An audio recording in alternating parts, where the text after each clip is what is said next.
to do the job and get that going. Stranger in the house, yes. Pointing out, I don't think Dave needs any introduction to this particular gentleman as we welcome in Corey Ingvalson. First off, congratulations on your win last night. I know the season isn't going to go where you wanted it to, but at least you finish it off with a big W at Art Fiker and leave the season feeling pretty good. Yeah, I think it was nice to represent the SWX. I think that's kind of what we told our guys as well.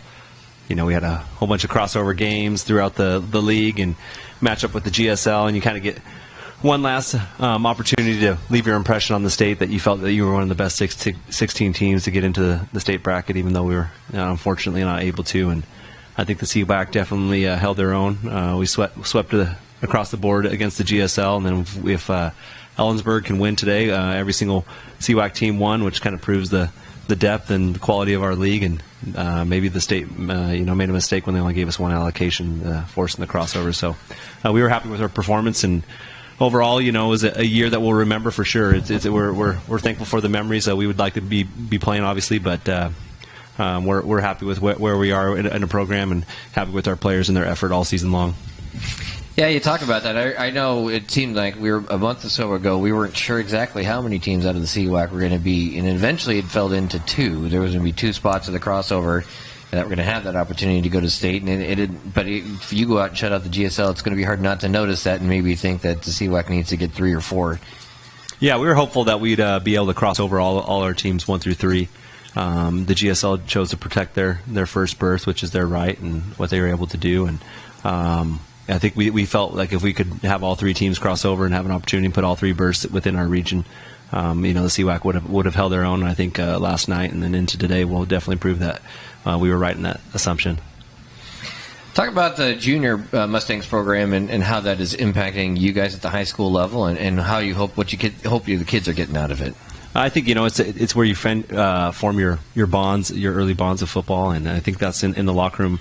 We kind of have a tradition at the end of the season, wherever it may end. We kind of go through and we honor our seniors, and we have our future players go through and talk to the seniors, and have the coaches go through. And a lot of what they speak about, a lot of what we speak about is the bonds that they share in a one high school, one community town, that you're playing with the same guys from 3rd, 4th grade on and all the way into 12th grade. And so those bonds are incredibly tight, and they're fortunate to be able to travel there through and into Art Fiker and keep those bonds with each other. And that's kind of what this youth program does, is it helps you form those bonds. So when you're playing in a tight 4th quarter game at Art Fiker, you've been there before with the same guy that you're looking next to you, and I think that's incredibly special.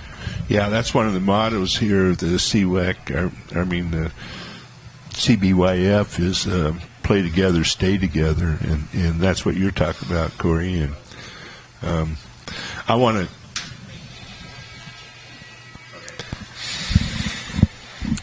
So coming up, we do have their junior Mustangs against the junior Bulldogs of Pasco. Are we doing another national anthem? Okay, we are. I was hoping we were only doing one. So that is what we're looking at: junior Prosser Mustang, or the Prosser Junior Mustangs against the Pasco Junior Bulldogs. And tell me a little bit about the Junior Mustangs program. How long has that been going on, and how is that? And what's it like for you guys to start to work with them? And how do you help them? Okay, we'll just listen to the national anthem.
freshman come up and play with his big brother, his senior brother, and got to play a couple plays there, and it was awesome. So, no problem. Thank you, Dave. I thank you for the kind words. It's Justin's as we call him in our program, a legacy. He played at Prosser, and you had a boy that played at Prosser, and that's what makes it special. Is the connectivity, we call it, within the program, the community, and we'll take care of each other. And once a Mustang, always a Mustang. And so we thought it was a great opportunity for Brendan and Evan to share the field. Together before Brendan's career came to a close, and we were happy to do that. And it was exciting for everybody on the sideline, exciting for Justin and you, Dave. Well, thank you. And you grew up in Prosser and came back and coached, and it's exciting. Like you said, it's just keep it at home, and you've done a fantastic job, Corey. And thank you. And, really appreciate everything you've done. So. Yeah, thank you, Dave. That's what I kind of told the fourth grade kid team too. It's like when you come up here and you get a situation to play in the Super Bowl, and you get an opportunity to represent your team. You're representing more than your teammates and your players. You're representing an entire community, which is incredibly special within the Prosser program, and that's a testament to all the players that have come through, and the coaches, and Coach Moore especially. Yeah, and to have your varsity players come down and run a camp for us, and then to get things kicked off, and you have that buddy system, and Amen. And it's fantastic to watch them grow up and want to be a Mustang. Yeah, it's very, very, very cool, very rewarding for parents and the coaches and the community all as a whole. I'm wondering, because when I was a senior in high school, 1993, I went to Gig Harbor High School, which was at that time a two-way school, and played Prosser in the state finals. And I can only think now that we've probably got folks that are parents that were playing in that game that might be having kids at Prosser playing for the Mustangs right now. Very true. Our starting quarterback, Corey McClure, his dad played quarterback for Prosser, and so it's just something that you have, uncles, cousins, dads, brothers have played here, and that kind of just drives the engine of the program. And you'll see the same thing here today on Saturday. With many of these players have brothers that have played or dads that have played, and they know what it means to be a Mustang. And so you're kind of maybe starting on second base with a lot of these guys, because they already know what it means to be a Mustang, what it means to put the Stang on your helmet, and it's pretty special. I know the Stang's awesome, but if you ever get the script Prosser helmets, those are always. We did that this year. We kind of went with that a little bit more. Honestly, if I'm just going to be completely honest, it's more of an inventory thing. Everybody's talking about the supply chain, and it hit us as far as getting our Stangs on time, so we just kept riding those with the rest of the year. But the Stangs will definitely be back on the helmet next fall, and that's something that Coach Moore established, and we're never going to break that tradition. Coach Tom Moore, of course, a long time. How many state championships did he win? 3? He won 4. And went to 8. And won 86% of his games. Wiley Aldred, who you'll have here. He has maybe a sentence or two in the paragraph about who's the best coach in the state history is. But for my money, it'll be Tom Moore. Always will be Tom Moore. Well, Coach, don't count yourself short. Your very first year, you won a state championship, and you've been in the hunt every single year, and we're not the biggest 2A school. In fact, we're one of the smallest 2A schools, and to compete with anybody in the state, and you beat Sunnyside, who's in going for the chance for the playoffs in the 4A rank. So, well, thank you, Dave. Yeah, I mean we love high expectations in our program, and that's a testament to what the guys did before us, and we'll keep rocking and rolling and seeing what we can do each and every year. Yeah, it's going to be odd to not see Prosser in the state playoffs next week, but I'd imagine that for kids that aren't seniors, that's going to be a super motivating factor as you guys get into your off season, and whether they play other sports or not, they're going to approach next football season as, I didn't like that feeling, I don't ever want to feel that feeling again. Yeah, I think it's something that they'll carry with them in the off season and travel through and into their work, and and into the spring and summer. And I think ultimately, looking back at this year, it's like it was a testament to our league. We played 2 games that we maybe weren't our best, and those 2 teams are going to be in the playoffs. And I think we showed last night that we belong. I mean, we took the GSL team and 55-0, and yeah, that's right. At least got to go out in a big win, and that's a great feeling. So. Yep. Talk a little bit about this Junior Mustangs coaching staff. I got Javier and Matt and Junior and Havoc and Gonzalo. Talk a little bit about how they got involved and what their relation is to the Prosser program. Javier obviously has a son on our team, Havoc. He's a two-way starter, and Havoc coaches a lot with these guys, and has played a lot of football for us the last couple of years, and he'll be a senior next year. And then Gonzalo is a starting offensive line. Same thing, started for us a couple of years. We have him back for another year, which will be a blessing for us. And then you talk about like kind of a legacy thing, and Matt Hofer played for the Mustangs, played for Coach Moore, and has these infamous moments that kind of we call Mustang moments, and where he has makes these like 3 interceptions in the Cheney in 1995 and snowstorm, and those things are stories that live on despite the playing days being over, because of that connectivity that we talk about. And his son now is a 7th grader on the team, and so you have all these connections within the program, players coaching, or coaches that have played within the program, or coaches that are familiar with the program, and so it just fuels these guys to understand what it means to be a Mustang. And I think that's why I was talking about being on second base with a lot of these guys as far as establishing a program and what it means. It really is because these guys have lived it, they've played it, or they've been around it enough that they've instilled that in their guys, that we truly are getting these guys on second base.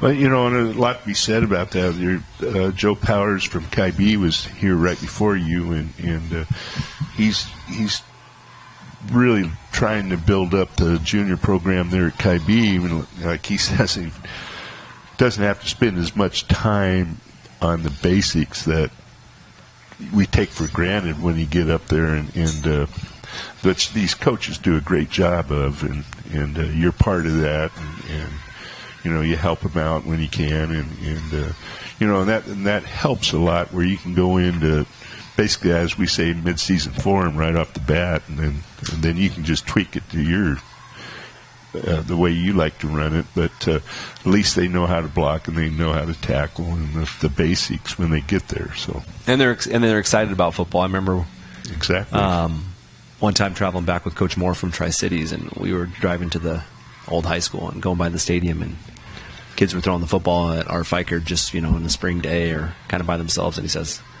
that's what's different about Prosser right there. Yep. He's like, on their own, they're just dreaming about playing at Art Fiker, believing that one day they'll play at Art Fiker, and these guys are maybe in 3rd, 4th grade. And a lot of towns, and it's not right or wrong, might have other sports that they're out there throwing or they're shooting or whatever, but in Prosser, we've had this instilled in them that they care a lot about football. And that's what this youth program does, is this gets these guys believing, caring, and wanting to be a part of something bigger than themselves. And I think that's what the foundation really bleeds into what we want at the high school level, and they come down with that solid foundation character-wise, and then skill development and all that stuff. Oh, yeah. I mean, I look at just the development in the last 10 years, and especially the last few years with all the 7-on-7 they're getting, and the different coverages they can run, and it's pretty exciting to watch.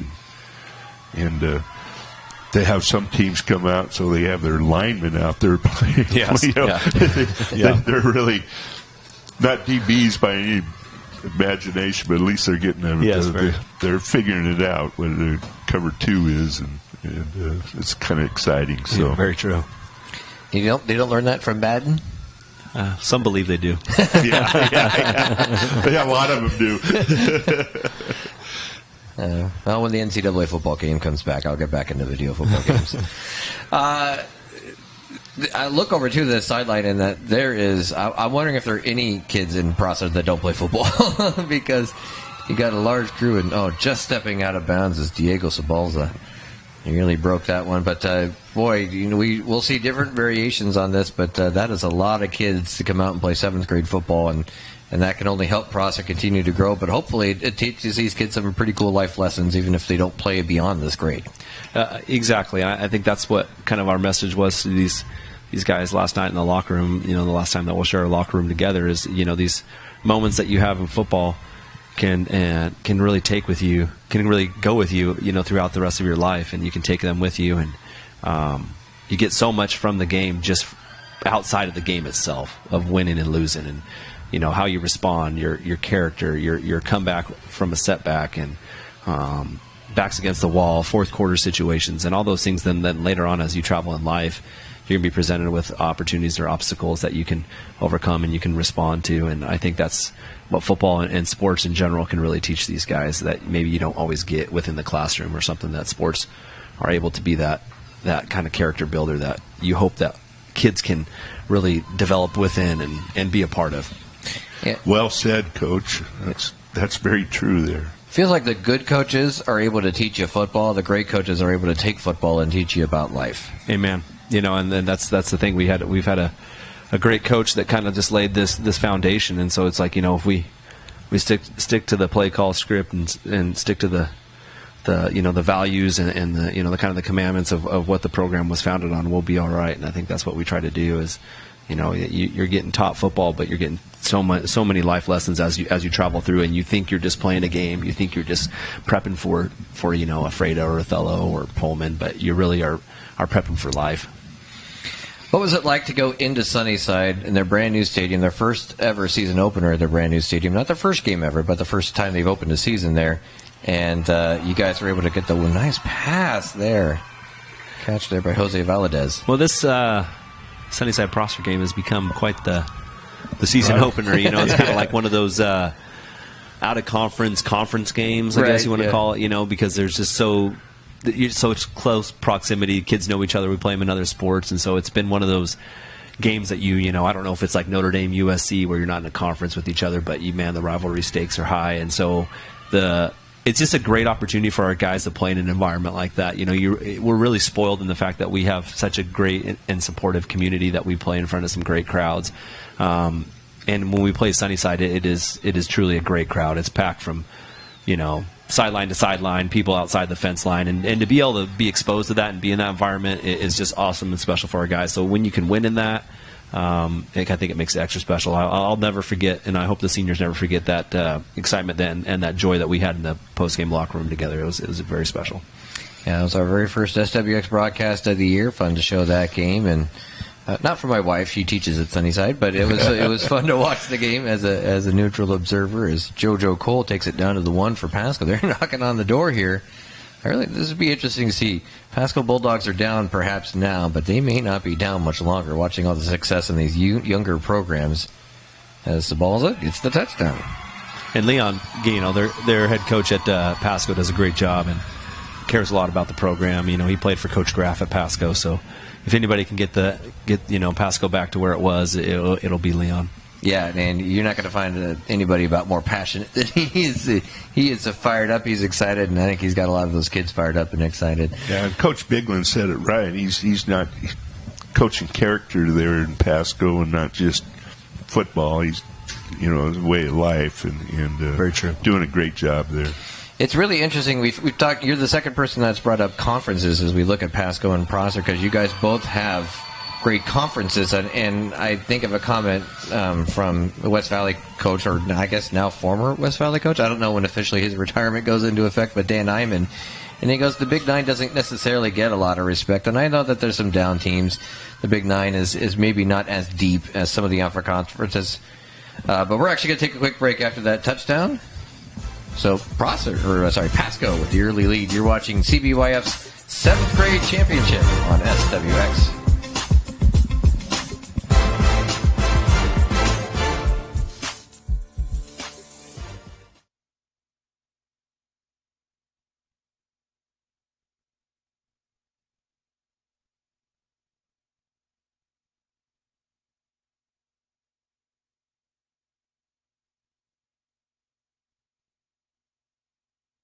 Be in the know on the go. Alerts straight to your wrist with the Nonstop Local News app.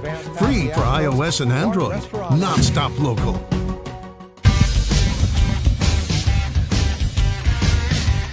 So Pasco gets the first score against Prosser in the 7th grade championship. Mustangs in the second opportunity with the football. And we're talking with Coach Corey Ingvalson of the Prosser Mustang High School football team.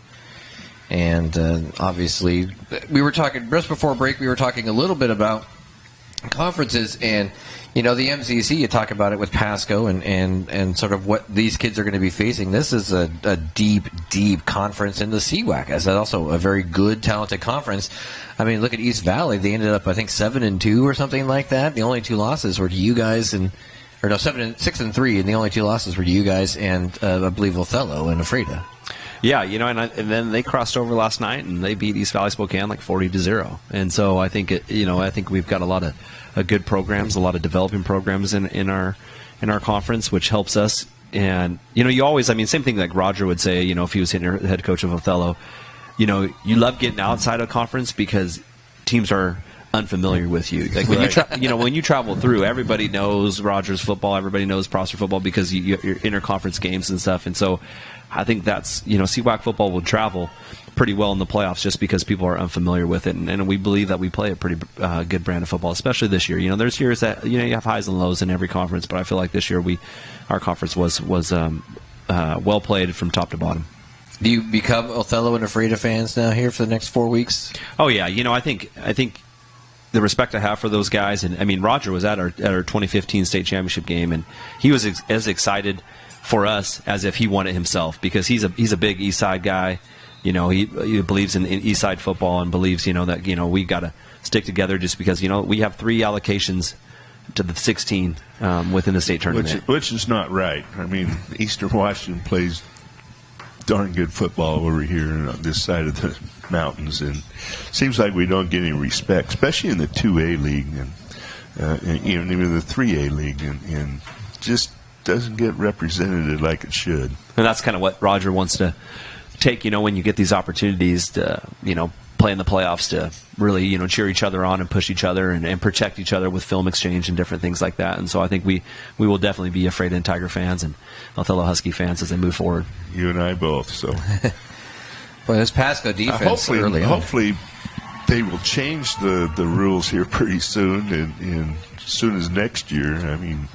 Gosh, I see some of these teams making the playoffs, and just because they're got more allocation doesn't mean they're better football teams.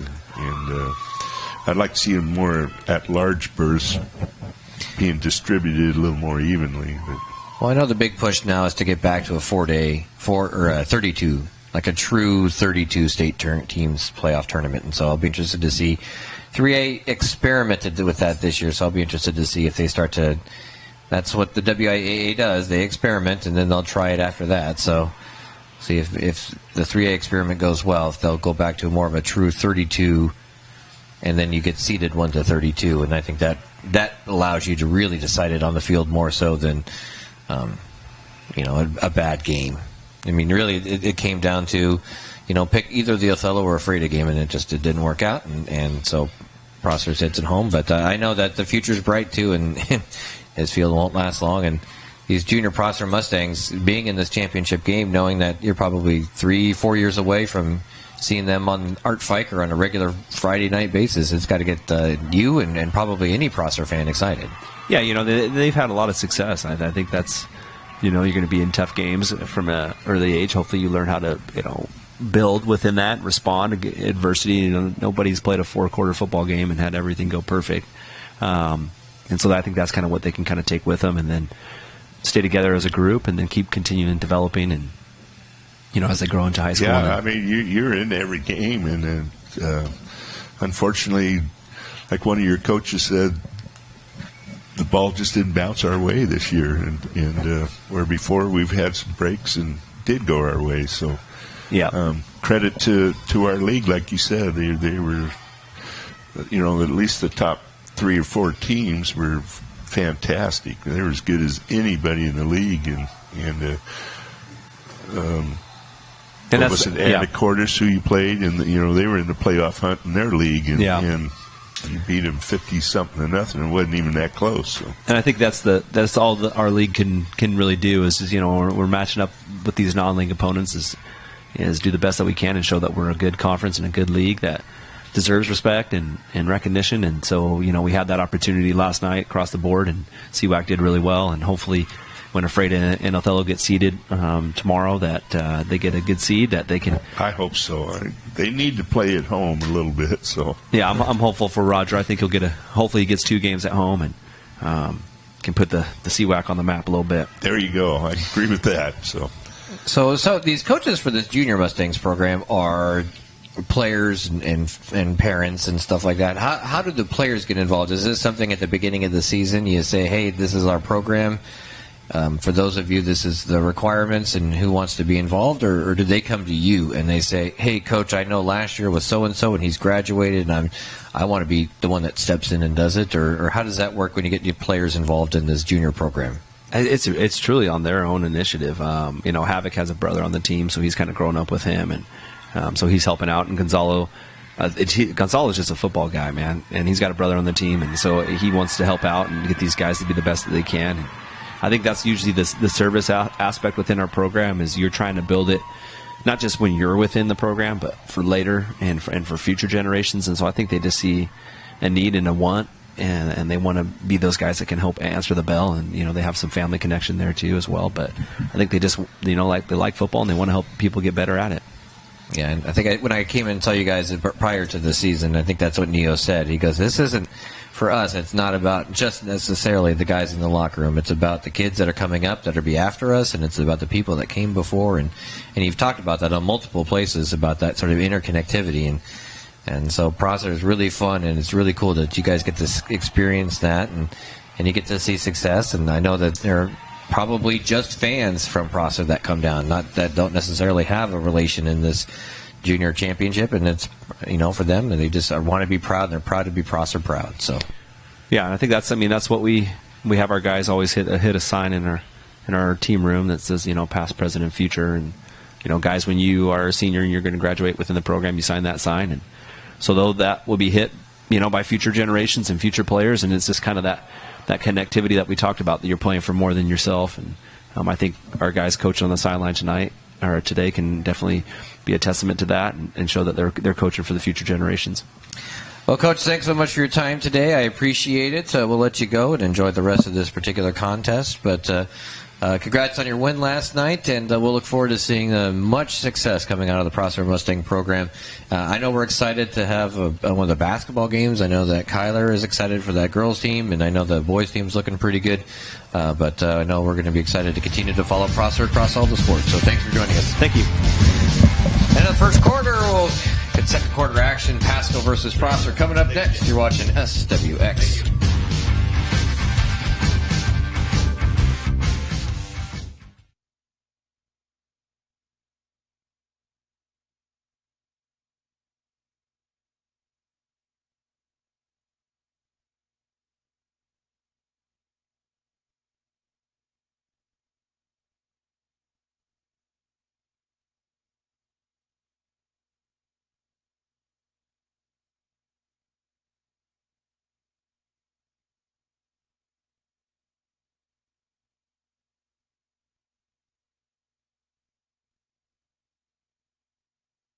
Be in the know on the go. Alerts straight to your wrist with the Nonstop Local News app.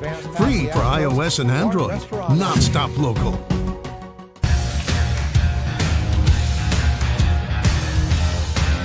Columbia Basin Youth Football proudly sponsored by Matheson Chiropractic. Dr. Ben Matheson has been interested in exercise, health, and wellness from a very young age. He and his staff at Matheson Chiropractic and Wellness Center treat patients of all ages. Dr. Matheson has a passion for helping others achieve their goals, whether it be exercise or just overall wellness. Thanks to Coach Corey Ingvalson from Prosser for joining us. I'm Kevin Rouse, joined by Dave Martin. Longtime, he jokes about being voted president when he wasn't there, so he got to be the head of the Great Kids program. CBYF. Yeah. It tells you when you got to make sure you're there at all times and not get volunteered for something you didn't want. But don't go to the bathroom when they're voting for president. So Dave's been involved in this for many, many years. And I will say, Dave, I know your heart is going to be with Prosser in this particular game, and understandably so. But Pasco has looked really good. They've stopped Prosser both times on defense, and now they're inside the 10. looking for their second touchdown of the game. Yeah, this has been all Pasco so far, and they look very, very good. There was a snap that I'm not sure everybody knew was happening, but Diego Zabalza able to get it inside the 5 down to the 2. Yeah, nobody really moved there except the quarterback. JoJo Cole got them down to the 1, and Zabalza scored the last time they had the ball. And this is the first of 2 Pasco Bulldogs, Junior Bulldogs teams we're going to see. The 7th grade, then the 8th grade team. Coached by Izzy and Ismail Mercado.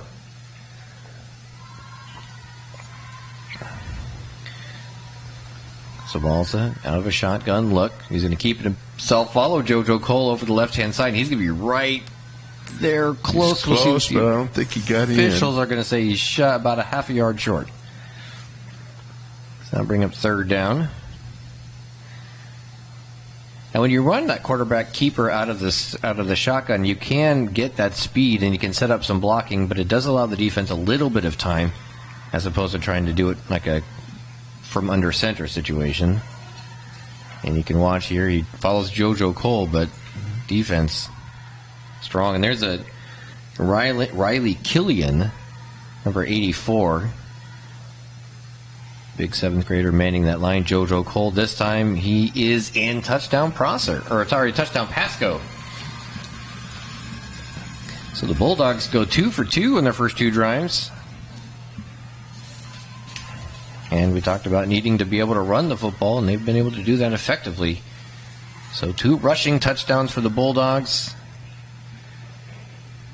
Somewhere Coach Leon Wright Jackson has had a big smile on his face. And as was explained to me, and I can now explain to you after I messed it up, kicking the football for an extra point is worth 2 points in CBYF, while if you run it in on what would be thought of as a 2-point conversion is worth 1 point. And that kick was good. So I'll make it 16-0 Pasco. Get back with Coach Ingleson for the Mustangs. But he was talking about 2 of his players. They were both juniors, or one of them's an offensive coordinator for the junior Mustangs out here on the 7th grade. His dad's the head coach, and that's Havoc Preto. He's a junior this year, and this is his 3rd year as a starter. So he started as a freshman, came out of the Grid Kids right to varsity experience, and the other one is Gonzalo Rojas Lopez. Yeah, Prieto Havoc, which, by the way, I mean, I feel like if you're a parent and you name your kid Havoc, you've done that to yourself. Yeah. When they're acting like it's Havoc. And he's such a good kid. When you call myself Havoc, it's not create havoc. But his younger brother Haven is on the 7th grade team, so he's helping out there. Opportunity. Prosser now gets the ball. Kickoff return. Looking for some space over the right-hand side. That's Xander Espino. Can he get the corner? He does. Now down the sideline, he's got to try to outrun the Pasco kick team, and he does. Touchdown, Mustangs. Xander Espino. That's 2 straight games we've had kickoff returns that get to 6. Kind of looking like the first game now, isn't it? Maybe that'll get the Prosser Mustang offense, or at least the Prosser Mustang confidence going as we go and welcome in Sandra Kendall. Sorry, not Sandra. I don't know why I said Sandra. Your name is right there. It is very clearly not Sandra. It is Serena, and I don't know where that came from. Serena Kendall, thank you so much for joining us. She is the coordinator. What's the official job title? The cheer poobah of all things CBYF. Is that the official title? Cheer director. Yes. So, yeah, we this last year in the summertime, we started doing some free cheer clinics for these teams and just getting them used to coming together and just meeting each other and bonding early on in the year. So they were able to start practicing their dance back in June, July, and August. And then this last month, we've been having weekly practices. And it's been a really great time for them to kind of come together and get to know one another. They see each other across the field, but now they also get to see each other in regular practices. So it's really nice to have them come together as one. So yeah, there's exactly. Yeah. You've got more than 100 girls that are part of this, but if you look at it, it isn't. I mean, they're all wearing kind of their school's uniform. So you would see the green and yellow of Richland. You saw the purple and white of Pasco. You saw each of these schools sort of had their cheerleaders. Prosser was out there, so that's got to be really fun because it already starts to build up sort of the cross school camaraderie, and so it does because if you watch any football game, you watch it at one point, before the game, during the game, or after the game. The cheerleaders all get together, and they just have a great time hanging out, and it doesn't matter. They don't even worry about whose team is on what team and all that. Exactly, yeah. And they look up to these high school teams, and they love coming to their Friday night lights and doing their, Grid Kids night. And so it's really good to be able to still have them have their shining moment during the Super Bowl. And we've worked with a great group of coaches and parents this year. The coaches were just on top of everything. They all were really kind to one another, so it's really nice to see and hear. And the kids just whenever we always have our end of practice little meetup, and they just come and they give you big hugs. And one of the things that I enjoy the most is seeing them smile and have so much fun, and they just love it. And it's one thing that if kids are wanting to join a cheer program early, this is the best way to start out because it's so inexpensive and they get to have a long season and do so much. I know a lot of the teams do parades and different things throughout the season, not just cheering at a game. So it doesn't seem like too long ago you guys got like one Friday for the kids. Like they would come and they'd spend a week. They come in after school or something like that. They practice a little bit and then they perform at like the one football game, and that was kind of it. And now they really do. If they are really into dancing and cheering, this is something that can be for several weeks and into several months. Yes. Oh, yeah. They start in, I believe, July, August. Most of these teams start early on with some of them do a summer camp, a free summer camp, and you can go in and try it out and sign up afterwards if you want to. So it's a good way for them to kind of just see if it's something for them, Of course, the joke is that some of these girls are probably working harder than some of the boys that are playing football. You know what? Cheer is a sport, and they don't just do dancing and cheering. They tumble, they do jumps, they are stunting, and it takes a lot of time for them to during the week. That they're and some of these teams actually are going to be doing like their recreational competition team that they go and perform at Hanford High School, and there's a actual competition that they get to go to. So some of those teams are doing that this year. How did you get involved in all of this? Oh, probably this has been almost 8 years ago. My son was in Grid Kids football, and I actually was on the board for the Junior Bombers, and I became the Junior Bomber director for cheerleading, and started the program back in when they first started Grid Kids for the Junior Bomber program. So back in 2015, I believe. So I just built that program up, and we did a lot of events and competitions and camps and stuff like that. And then I also coached middle school and high school, so it's just kind of something I've been doing for a long time that I love. Yep. Well, and it's fun. I know my wife was on dance team in high school, and then she coached dance team at Sunnyside for a little bit, and it sort of is like you get to relive your memories, but you get to help people make new memories and try to have the same sort of love and passion and excitement for what you loved as a high schooler for their high school experience. Yes, and we did have the high school teams come, and they actually come and help these teams throughout their seasons. And even local dance classes. The dance class in Richland, they have come down and helped our teams too. So it's a really good way for them to learn not just cheer but also dance. So it helps with that part of it too.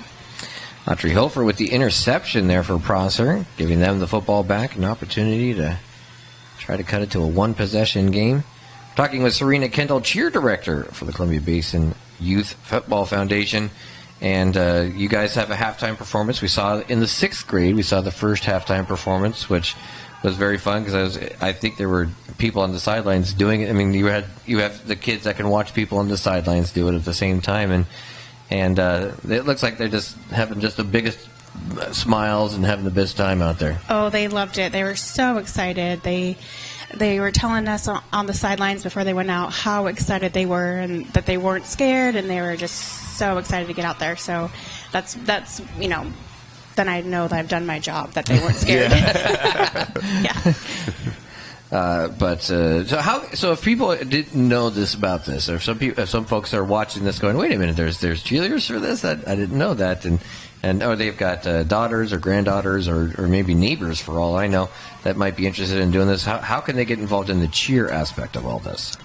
They can reach out to any of their junior programs. It looks like almost every high school team now has a junior program. So if they want to reach out to the CBYF, they can actually contact myself personally, and I can direct them and lead them to where they are, actually what city they're in, so that they can get involved. Because that's how. And now, do you guys divide it by age or grade level like they do football, or is it you are a junior bomber, you're a junior bulldog, or whatever it is, a cheerleader, and they just kind of eventually you graduate and go into the high school and you be part of that team? Yeah. So there is all ages. I think they start out at like even 5 years old, 6 years old can start doing it, and within their program, they're going to probably have that split up with. I know most of them do have it split up with by age group. Okay. And then they cheer for those age group for those football players that each from their grades, the same kind of age group. So they're not usually the 8th grader cheerleaders are cheering for the 8th grade boys usually. Right. Okay. And then they just go out there and they have a fun every weekend. And I'm a big proponent of trying many things as a kid, because you never know what's going to be the thing that sparks you and gets you excited. I never thought I would have been a band nerd, and then I played in 6th grade, and I played trombone for 10 years, and so you just never know what's going to spark you, and I think that's really fun that you guys get to do that. Mishandled punt snap there for Prosser gives Pasco the football now at their Mustang 38-yard line. With Serena Kendall, cheer director over at CBYF. So, talk about the sort of the process. So you've got all of these kids. Do they get the opportunity to learn the routine within their program, and then they come together and you sort of refine it, or do you teach like this, like the 100 and whatever kids come together and you're like, all right, here's our routine, and then you try to teach them all at the same time? A little of both, actually. During the summer, we had once a month. June, July, and August, we had a free little summer camp just to teach them kind of the basics of cheerleading and to get them started, because some of these kids have never done it before. Okay. And then just starting them off with teaching them the dance, learning it, posting the video to a band group. They look at that video for that month and practice it, and we teach them the second half, and then each month the summer, so they could get used to it.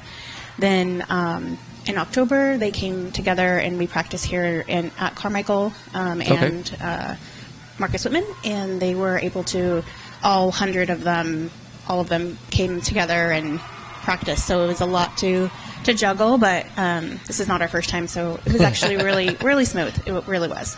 And I'd imagine with pandemic, it probably got a little rusty maybe last year, and then this year, if you're back, okay, now we remember how to do all this. Yes. The halfback pass is going to get called back on a penalty against Pasco. So we got, looks like, so what schools do we have represented here today? Yeah, so we actually have the Junior Bombers, Zoe, Jensen, Haley, and Emily Headley. They are their coaches. As you can see, them walking over there. We have Prosser. They have 5 coaches, so they have lots of coaches. And Emily, Ashley, Pam, Itzel, Adriana, and Mikhail. And we also have the Braves. Their coach is Bailey Finney and Amber Kigerbaum. Hope I said that right. And we have Sunnyside with Veronica Hernandez and Felicia, and also the Riverhawks, and with Stacy Lancaster.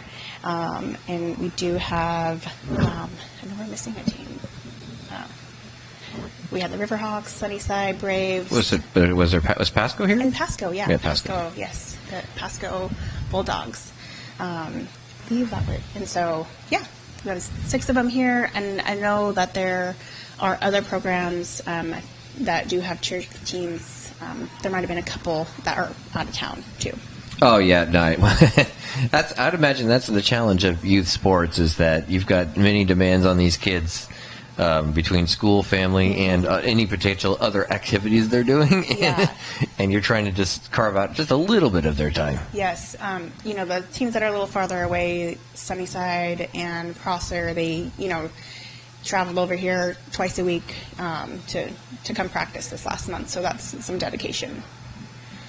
We just had Coach Ingvelson here, Prosser, you're going to see the dedication to the environment, and I know that they get excited. Sunnyside is starting to really build that after many years of kind of being so-so for the Grizzlies and their fans, but they've got that new stadium there, and I think there's some real excitement amongst the community for football and for the football environment, and I know that Alejandra out there she's been with that cheer program now.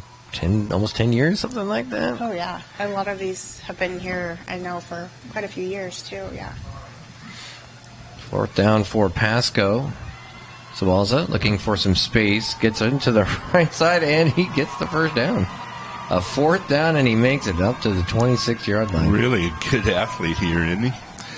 Got good speed. His 7th grade championship, so 1st down for Pasco. So Serena, it's gone. I was calling a football game last night, so my brain is at about 70%.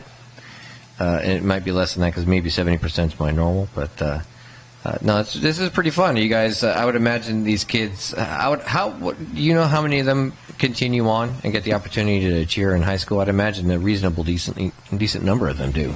When there are quite a few. I know, some teams don't do cuts, some do, so it really just depends on the team. Oh, true, yeah. But quite a few of them do, actually. They do. And they also have competitions as well. I know that high schools go to, like, the state competition, and some of them are good enough to go to, like, national or regional competitions, but these junior cheerleaders also get that same opportunity. Yeah, actually, the rec program in Washington, they do have a state rec championship in Seattle area. I know the Junior Bombers went a couple years back, and they did really well. So they do have the opportunity to do the competitions, start after the football season. They can do that. I know there's a lot of AAU teams, so those programs can also, cheer basketball. I know the Richland Junior Bombers are going to cheer for the Richland Gunner basketball program. Okay. So a lot of the teams try to continue it on. Well, with a minute left in the half, I'd imagine we have to let you go so you can get down there. All right, Serena Kendall, cheer director for the Columbia Basin Youth Football. Thank you so much for joining us. Yes, thanks so much for having me. All right. Bye-bye. Bye. All right, Serena Kendall probably kept her longer than she wanted to be here. I apologize for that, but no, we'll be enjoying the I halftime can show. appreciate her as a longtime coach and father of 3 ex-cheerleaders. So there you go. And great kids anyway. So Pasco with the football on the 26-yard line of Prosser, 3rd down and 10. 16-6 our score. The Bulldogs over the Mustangs. And Pasco has already converted 1 4th down. They would rather not have to do that again. And that's 3rd and 10. Diego Sabalza back in that shotgun with JoJo Cole to his right.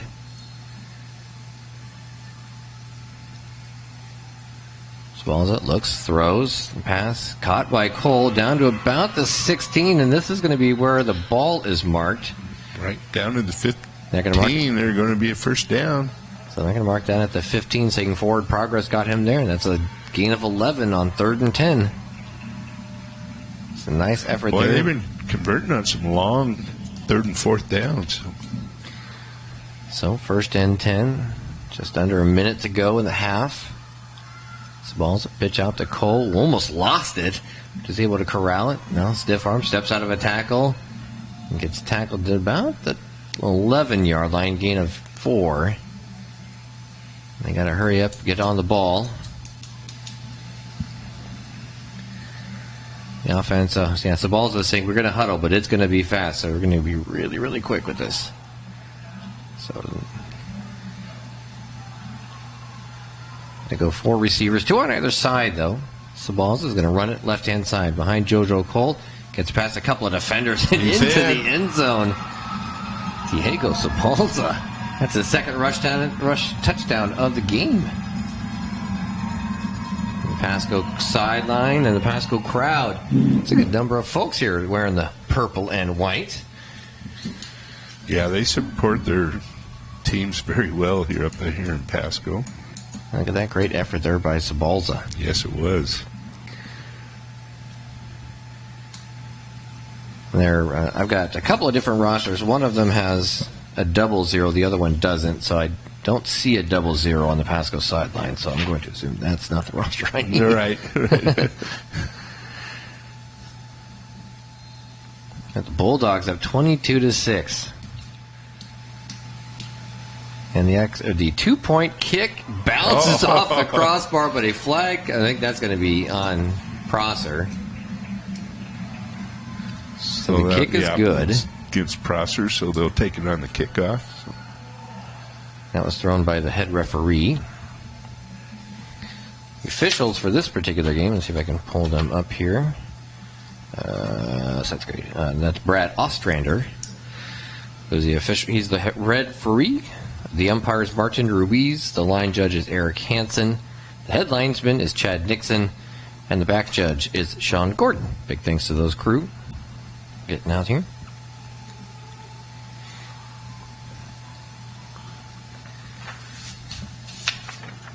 So, Pasco now with the 18-point advantage. See if Prosser. They've got 1 kick return for a touchdown. Last game we saw 2 of them. As Serena's out with the cheerleaders right now, trying to get them ready to go. Gather up the 100 girls that's sitting out there. Both goal ends.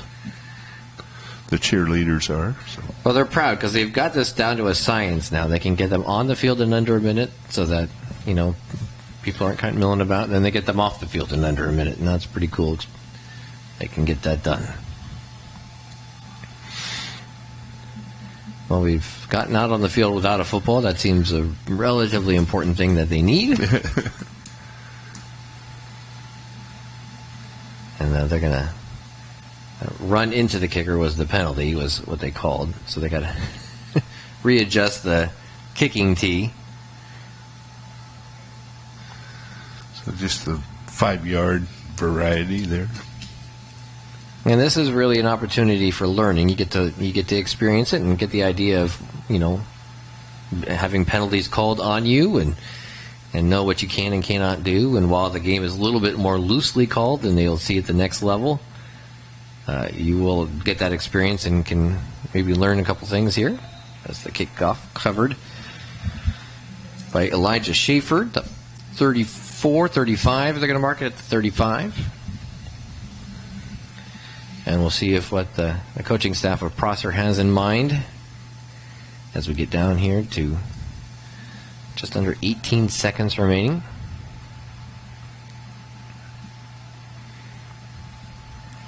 But this Pasco program, and we're going to see their 8th grade team coming up next, and they look really good. And this is going to build some hope for Pasco. They all kind of stay together, and I know that that was one of the things they talked about. The Pasco Bulldogs, the girls' basketball team last year, that had such a great season. As that ball goes run out of bounds, they talked about that. They said when they were kids and they were playing in the youth basketball leagues, they decided they didn't, they wanted to stay together. They weren't going to Chiawana or anywhere else. No, they wanted to be Pasco Bulldogs. That was what they wanted to do, and they got to be a number 1 ranked team for much of last season, getting into the state tournament, finishing 3rd, and they really just had such a great year.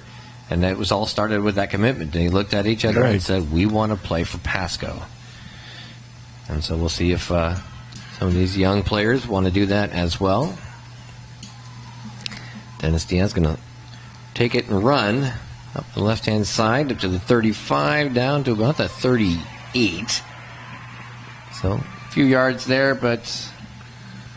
Called timeout. So. And a timeout process. So they'll get probably one more play out of this. Yeah, under 4 seconds to go, we'll get one play.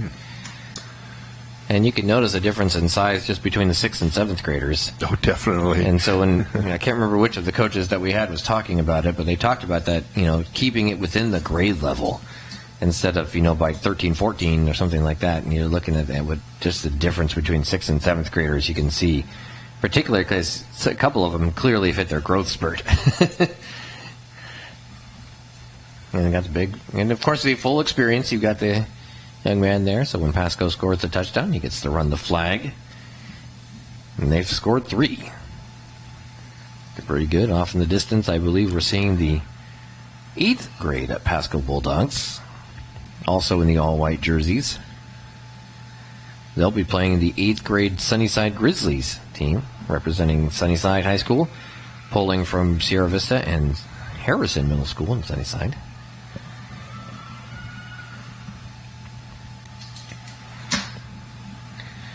But that's we still got another half of football to play here in the 7th grade before we get ourselves into that. So Diaz will go into